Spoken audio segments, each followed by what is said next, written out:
am climbing up the mountain, gonna find an answer.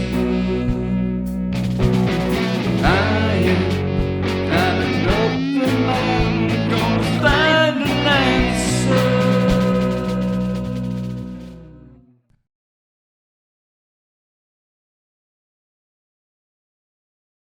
Well, we found Amelia Davis, who actually owns the entire Jim Marshall photography collection and has so graciously shared it with us here at City Hall in San Francisco. Thank you, first of all, for that. Thank you for appreciating it and sharing it with the world.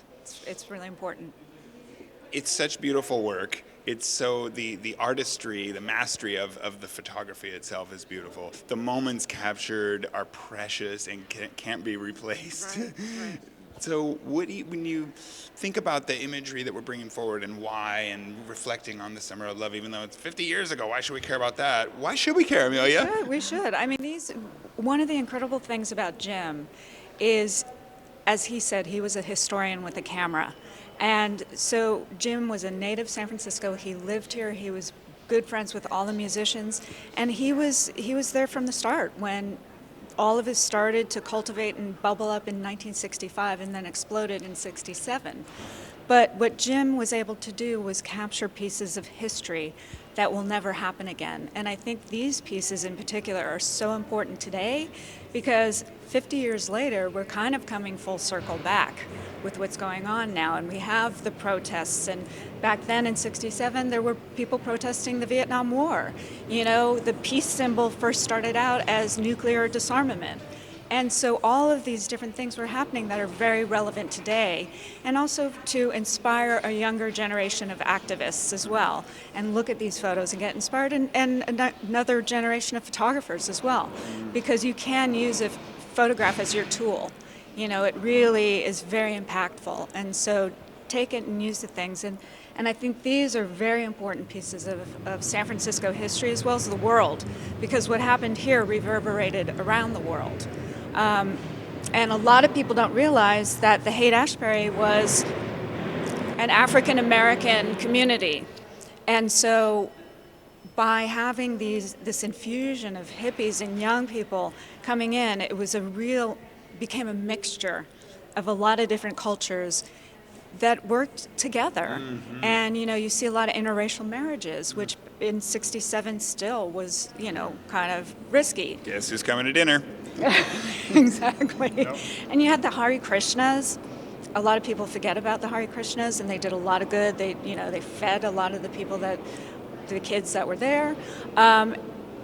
Acid was still legal in 65. But also the Haight-Ashbury Clinic grew out of a need for these kids and for health care, and it still exists today. So these photographs document all of that. Yeah. How many people today still believe in nuclear disarmament and health care as a right? Not a privilege for the privileged few. Well, the popular vote, the 3 million people for the popular vote do. Yeah. But no. They're important issues, and like I said, Jim really was able to capture those. And, photography today is very different. It's digital. Everybody thinks they're a photographer. They have a cell phone. You can download it and muck with it in Photoshop. They forget that Jim used a completely manual Leica. It was film. He had to be right on, because if you screwed up a roll of film, you had no photographs. There was no do-over. And you had to consider each time you click the shutter that, okay, that was one of my exposures and I only have so many on this roll, and I'm going to have to process that, and it's going to take chemicals and time and effort, and if it's nothing worth sharing, then it was a waste. You don't get paid. Yeah, and one of the great things about this particular exhibit is seeing it through one photographer's eyes, which is really important. So just one photographer in the year of 1967, and month by month you can see he worked his ass off. I mean, he was all over it. But again, he did that because if he wanted to eat, you had to take these photographs and you had to document it. And what I think, how Jim stood above a lot of the other photographers in that period is they would be there for a free concert in the Panhandle to photograph Jimi Hendrix. So it was over. The photographers would put their cameras away and walk away. Jim kept his camera and then put it out and looked at the crowd and photographed the crowd and everything else that was going on. So it wasn't just about the music, it was about the people and what was going on as well. And I think we're really lucky to have these and see that, firsthand. Oh gosh, I feel the reverence and the awe and the good fortune that he did what he did, and that he carried these, left these reminders for us to carry forward, as well as with you carrying literally the torch of these photos and exhibiting them for us to enjoy, not only enjoy, but to learn from and remember. Right, and really, like we're saying, kind of inspire a whole new generation of activists and photographers. And lovers. Right. Definitely. Obviously, we're S.O.U.L, Summer of Unconditional Love. We're about bringing that forward and perpetuating, and not just summer, not just one season, not just 1 year. 50 years later, we're saying the same thing, and we're seeing it, and it just feels so real and so right. And you feel like you're there with them, experiencing it again, So it's I think I'm really proud of the exhibit. I think my only regret is that Jim, is dead and he couldn't be here, but I think he's looking down with a glass of whiskey and saying thank you to everybody. Well, clearly he made this happen, and taking them, leaving the record of this, and then passing it on to you, someone who cared enough to present and bring it forward in a meaningful way at just the right moment in time. Hello, half a century since they were taken. Whoa, good work, Amelia. Thank you. Yeah, and we were talking about picking this photo right here, speaking about, the capturing the moment and the times, and that it wasn't about rock stars in a spotlight isolated from their fans. There's Jerry Garcia, famous guitar player. He's hanging about the kids and the elders. There's black and white and hippies and straights and little babies. Free Will and Frank, he was the secretary of the Hells Angels, San Francisco chapter. And what's interesting about Free Will and Frank is he would collaborate with Michael McClure a lot. And so they would, make songs to his poetry, and Free Will and Frank would play the tambourine. Perfect. So, the Hells Angels weren't all that bad. That, during this period, 69 Altamont was a whole nother thing, and it's too bad a lot of people associate that. But during this time period, the Hells Angels really were working with people and really helping and being part of the community.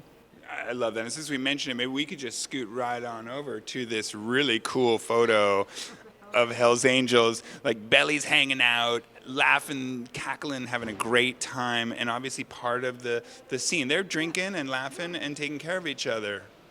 Exactly, and I mean that's really what it was all about. That time period was we're saying all these different cultures and experiencing coming together and really melding and learning from each other. I mean, that's how we move forward, is learning from each other, and that's what it was. It was about sharing everything. I mean, you had so much creativity going on at that time.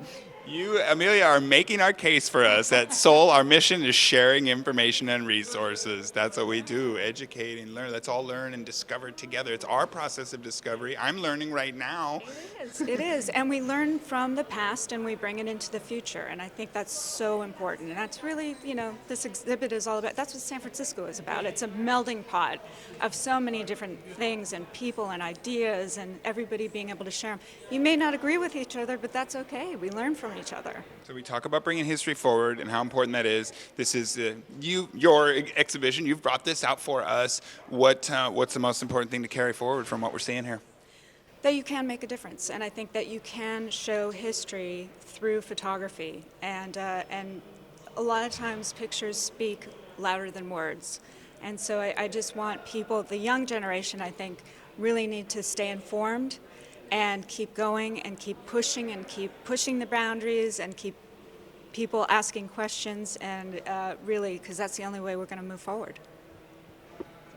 Let's move forward in love. On that note, at S.O.U.L, we always love to wrap with a hug.